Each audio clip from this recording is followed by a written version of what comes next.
24 আন্দোলনে আহত হয়েছেন, যাকে কোনো হসপিটালে চিকিৎসা দেওয়া হয় নাই। তিনি বিরুদ্ধে কথা বলতে গিয়ে একের পর এক নির্যাতনের শিকার হয়েছে। তখন বাংলাদেশ গণ অধিকার পরিষদ এই রাজনৈতিক দল রাজপথ থেকে উঠে এসেছে, গড়ে উঠেছে। সংগ্রামী সাথী ও বন্ধুগণ, আমরা আজ অনেক কিছু দেখতে পাই। অনেকে বড় নেতা দাবি সময় দিব। আপনারা জানেন আপনাদের কৃতি সন্তান আখতারুজ্জামান সম্রাট ভাই, আমি মনে করি এই সখীপুরবাসীকে সম্রাট ভাই আগামী দিনে আমরা মনে করি আজকে আমরা যে আছি, আমাদের লিডার আছে পিছনে যে এমপি পতনজাত বাংলাদেশ নিপাতকার সেই ছাত্র নেতা আপনার আমার জামান সম্রাট ভাই, এমন একজন সাহসী নেতা আমরা পেয়েছি, যার হাত ধরে এই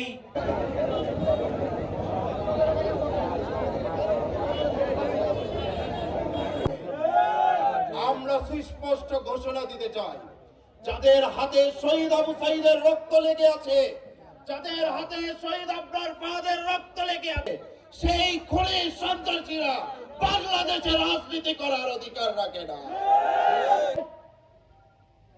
দীর্ঘ শ্রম সংগ্রাম করতেছে এবং আপনাদের আওয়ামী লীগ এই জুলাইয়ের গণ অভ্যুত্থানের মধ্যে দিয়ে একটি পরিত্যক্ত রাজনৈতিক দলে পরিণত হয়েছে। আওয়ামী লীগ একটি মরা লাশ, এই লাশকে নিয়ে টানাটানি করে লাভ হবে না।